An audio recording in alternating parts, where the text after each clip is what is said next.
আরে কাকা, ঠিক সেই লোকটা তার দিকে আগে আসতেছে। তো কাকা মনে করছে স্বাভাবিক মানুষ, আর ডাকতেছে, আমি আর যাইতেছি, আমার কাছে আসতেছে, কিছু একটা বলবে। আর কথাগুলো এমন ভাবে বলছে, এমন ভাবে ডাক দিছে যে আকর্ষণ করে, যে কিছু একটা বলবে, তাকে কিছু একটা বলতে চাচ্ছে, এইভাবে ডাকটা দিছে। কিন্তু আমার সঠিক মনে নাই যে কিভাবে ডাকটা দিয়েছে। তো যখন আরেকটু আগে গেছে, স্পষ্ট যখন দেখতে পায়, তখন সে দেখে ওই লোকটা অদৃশ্যভাবে দাঁড়ায় আছে। তখন তার কাকার শরীরে একটা স্তম্ভ, একদম স্তব্ধ একটা শরীরে কাজ করে, যে তার শরীর নড়তেছে না, কোনো কিছু বলতে পারতেছে না, কোনো কিছু করতে পারতেছে না, খালি ওটা দেখতেছি।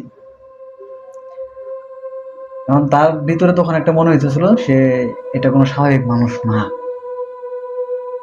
এটা অস্বাভাবিক কিছু।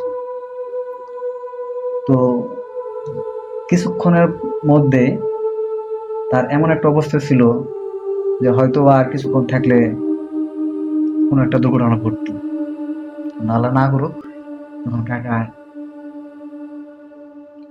একটু সুস্থতার অনুভূতি পাইয়া দূরে চিৎকার করে। চিৎকার করার পর তখন সাথে সাথে কাকি বাড়ি আসে। ভাই বের আসার পর যখন কাকি যায়, তখন কাকার পিছনের দিকে তাকায়। তাকানোর পর যখন কাকি ডাক দেয়, কাকিকে দেখে, দেখানোর পরে যখন কাকিকে ওই লোকটাকে দেখানোর জন্য সে আবার পিছনের দিকে ঘুরে, তখন ওই লোকটা ছিল না।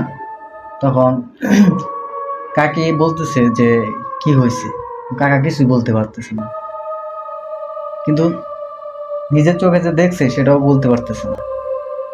এতটা অবস্থা হয়ে গেছিল, ভয়াবহ অবস্থা হয়ে গেছিল। আসলে এটুকু যখন কাকার মুখে শুনি, তখন ভেবেছিলাম মানে এই পর্যন্তই কাহিনী শেষ হয়ে যাবে, কিন্তু আসলে না। এরপরে আমরা তারপরও স্বাভাবিকভাবে সবাই চলতেছিলাম। এখান থেকে চলে আসার পর তারপর আমরা স্বাভাবিকভাবে চলতেছিলাম। তো আমরা ভাবছি যে হয়তো আর কিছু হবে না।